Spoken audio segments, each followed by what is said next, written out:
Halo semuanya, di video kali ini saya akan membahas mengenai salah satu bagian dalam perencanaan strategi. Selamat menyaksikan. Sebuah perusahaan atau organisasi dalam menjalankan kegiatannya diperlukan adanya strategi. Berikut adalah Comprehensive Strategic Management Model. Sebuah perusahaan dalam menyusun strategi diawali dengan memformulasikan strategi, implementasi strategi, dan yang terakhir, mengevaluasi strategi. Kali ini, saya akan membahas bagian evaluasi strategi, yaitu strategi monitoring. Strategi yang diformulasikan dan diimplementasikan akan menjadi usang akibat dari perubahan eksternal dan internal lingkungan perusahaan. Karena itu, sangat penting bagi para ahli strategi untuk secara sistematis meninjau, mengevaluasi, dan mengendalikan pelaksanaan strategi. Proses manajemen strategis menghasilkan keputusan yang dapat memiliki konsekuensi yang signifikan dan tahan lama. Keputusan strategis yang keliru dapat menimbulkan hukuman berat dan sangat sulit. Oleh karena itu, sebagian besar ahli strategi sepakat bahwa evaluasi strategi sangat penting untuk kesejahteraan organisasi.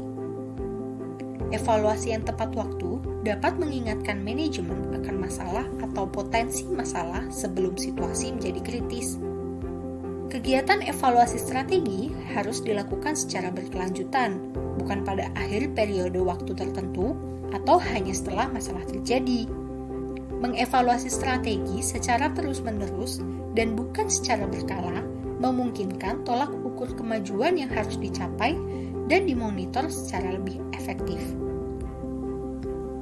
Proses evaluasi strategi meliputi 3 kegiatan dasar. Yang pertama, periksa basis yang mendasari strategi perusahaan. Peluang dan ancaman eksternal serta kekuatan dan kelemahan internal yang mewakili dasar dari strategi harus terus dimonitor untuk perubahan. Yang kedua, bandingkan hasil yang diharapkan dengan hasil aktual. Kegiatan ini mencakup membandingkan hasil yang diharapkan dengan hasil aktual, menyelidiki penyimpangan dari rencana, mengevaluasi kinerja individu, dan memeriksa kemajuan yang dicapai memenuhi tujuan yang dinyatakan.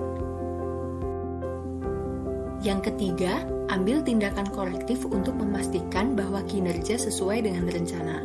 Mengambil tindakan perbaikan dibutuhkan untuk perubahan ke reposisi perusahaan secara kompetitif untuk masa depan. Salah satu teknik yang dapat digunakan dalam evaluasi strategi yaitu balance scorecard. Fungsinya untuk menyeimbangkan ukuran keuangan yang seringkali digunakan secara eksklusif dalam evaluasi strategi dan kontrol dengan pengukuran non-finansial seperti kualitas produk dan layanan pelanggan. Balance scorecard menerjemahkan misi dan strategi organisasi ke dalam tujuan operasional dan ukuran kinerja untuk 4 perspektif berikut. Yang pertama, financial perspective. Yang kedua, customer perspective.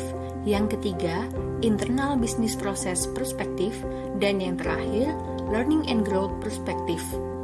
Keempat perspektif menentukan strategi organisasi dan menyediakan struktur atau kerangka kerja untuk mengembangkan seperangkat ukuran kinerja yang terpadu dan kohesif.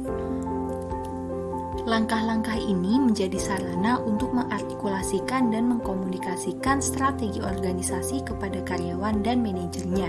Langkah-langkah ini juga membantu menyelaraskan tujuan dan tindakan individu dengan tujuan dan inisiatif organisasi. Nah, itu dia sedikit penjelasan mengenai strategi monitoring pada tahap evaluasi strategi. Semoga video ini dapat memberikan informasi yang bermanfaat ya. Terima kasih telah menonton.